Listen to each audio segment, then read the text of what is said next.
Waalaikumsalam warahmatullahi wabarakatuh. Apa kabar Umi pagi ini? Alhamdulillah sehat, Semangat. semangat. Allahu Akbar. Alhamdulillah. Umi sebelumnya perkenalkan, nama saya Nisa Sundari. Saya mahasiswa Universitas Potensi Utama jurusan Psikologi, dan ini teman saya Nisa Safitri dari Universitas Potensi Utama juga jurusan Psikologi. Kedatangan kami kali ini Umi, kami ingin mewawancarai Umi nih, wawancara yang singkat tentang etika kepemimpinan. Bersedia. Alhamdulillah. Baik nih, langsung aja ya Umi. Sebelumnya Mi, boleh nggak Umi perkenalkan diri supaya teman-teman saya juga tahu Umi namanya siapa, usia, dan berapa lama di sini. Baik, nama saya Vivi Arifiani. Usia saya sudah 48 tahun. Posisi saya di sini adalah sebagai kepala sekolah dan sekaligus merangkap sebagai pengajar. Udah berapa tahun Umi, kok boleh tahu? Lebih kurang di sini sudah 18 tahun. 18 tahun, Masya Allah, lama sekali dari mulai ini belum jadi Iya. apa-apa ya Umi ya, sekolahnya ya. Ini kita langsung ke pertanyaan pertama ya Umi. Menurut Umi, etika dalam sebuah kepemimpinan itu apa nih? Kalau menurut Umi itu etika itu perlu ya. Etika itu sebagai ciri khas kita ya, sebagai nilai bagi kinerja kita. Tanpa adanya etika mungkin kinerja kita nggak bisa dinilai ya. Artinya kedisiplinan ya, etika itu ada kedisiplinan, kemudian kepemimpinan, kemudian lagi pembauran, artinya pembauran dari hubungan antara pimpinan dan bawahan, kemudian hubungan antara pimpinan dan orang tua, demikian juga hubungan dengan anak-anak sekalian. Baik sekali, Masya Allah. Terima kasih Umi atas edukasi. Baik Umi. Kemudian bagaimana gaya Umi meningkatkan pengaruh kepada karyawan, pada guru-guru di sini? Biasanya kita memberi support, selain itu kita memberi reward, ya, memberi reward dalam bentuk hadiah, atau mungkin kita mengajak, kalau istilah sekarang healing, kan begitu. Jadi ada saat-saat tertentu guru-guru juga perlu healing. Di situ juga mempererat hubungan antara pimpinan dengan bawahan. Oke, baik Umi. Kemudian Umi, karakter dan sikap yang bagaimana sih yang Umi terapkan di dalam yang Umi harapkan ini dalam terjadi di karyawan Umi pada guru-guru ini? Karakter yang bagaimana yang Umi harapkan mereka itu tercipta pada karyawan Umi? Kalau saya maunya ya secara pribadi itu mereka bisa berkarya, seperti itu ya, artinya berkreativitas. Tapi secara umumnya mereka lebih dekat kepada anak-anak. Itu yang diharapkan, karena namanya guru itu, guru yang sejati itu memang hatinya kepada anak-anak. Jadi bukan dia mengharapkan rewardnya kan gitu, tapi memberikan ilmunya dan hatinya kepada anak-anak. Oke, baik sekali. Ini pertanyaan terakhir dari saya. Bagaimana cara Umi menerapkan etika kepemimpinan agar lebih banyak mendapat simpati dari para guru-guru? Ya, seharusnya kita sebagai contoh kan gitu.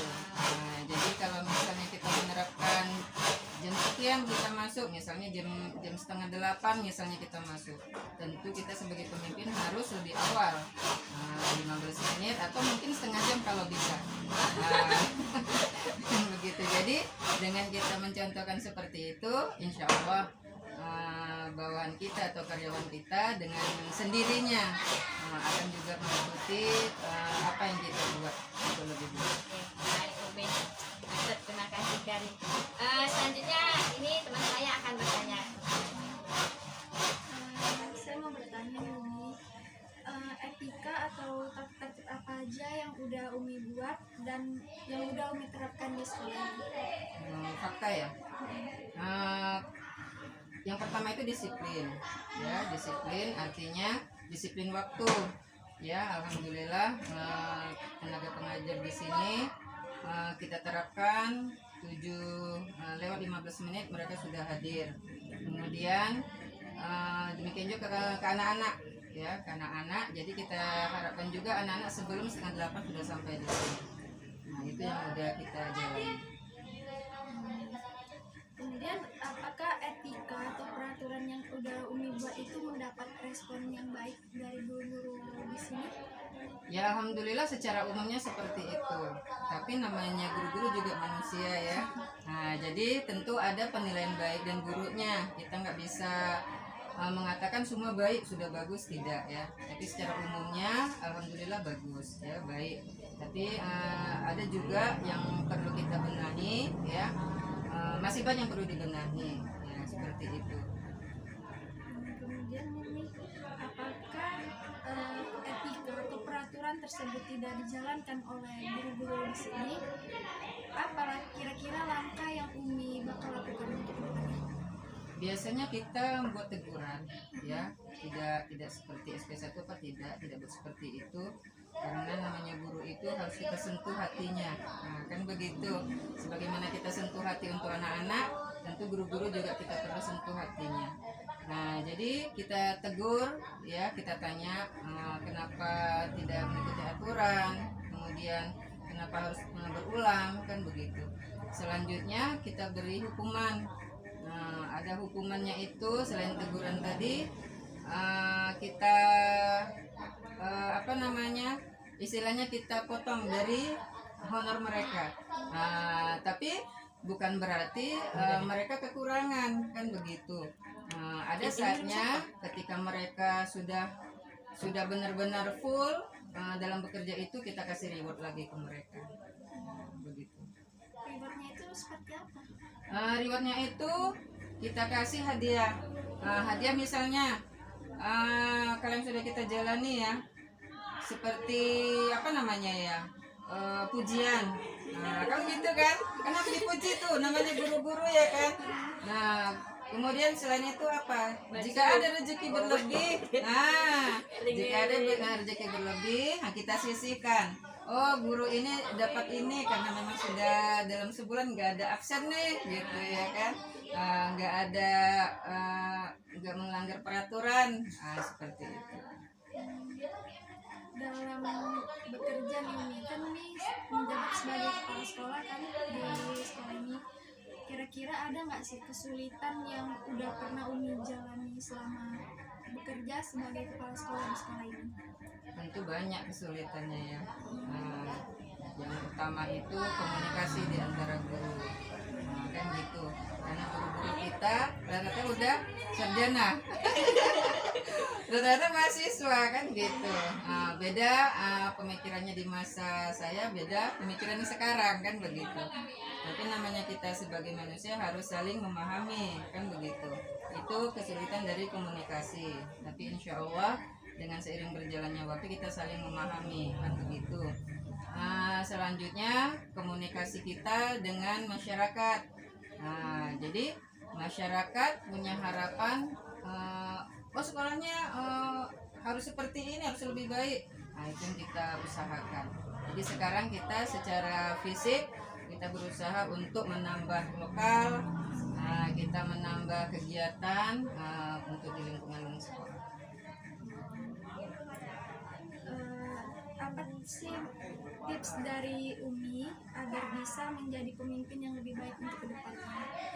Kalau Umi sih yang penting komunikasi. Komunikasi, dengan adanya komunikasi, insya Allah antara pimpinan dan bawahan, antara pimpinan dan orang tua, juga anak-anak terutama, apalagi lingkungan itu perlu. Tanpa adanya komunikasi yang baik, semua nggak ada. Jadi komunikasi itu di atas segalanya. Iya, Terima kasih Umi. ya, sama-sama. Umi Alhamdulillah. sekalian. Dari sekian lama kita berwawancara, bahwa menjadi seorang pemimpin itu memang tidak mudah ya Umi ya. Ada lika-likunya. Kemudian di sini di TK Zahira yang paling kita terapkan adalah sistem komunikasinya gitu ya Umi. Baik Umi, sampai di sini dulu wawancara singkat kami hari ini. Semoga kedepannya sekolah ini menjadi semakin maju, semakin sukses, menjadi salah satu sekolah pencipta generasi-generasi muda yang bertakwa. Amin. Dan kepada Umi terima kasih, semoga Umi juga selalu sukses, sehat selalu dan selalu murah rezeki. Amin. Terima kasih juga pada Umi-Umi sekalian sudah berhadir di TK Zahira ini. Semoga Umi-Umi juga sukses selalu, sehat walafiat. Demikian juga dengan kampusnya, keluarga besar, potensi utama bisa lebih baik, lebih jaya dan lebih berkah. Amin ya Allah. Terima kasih ya Umi. Ya, sama-sama. Assalamualaikum. Waalaikumsalam warahmatullahi wabarakatuh.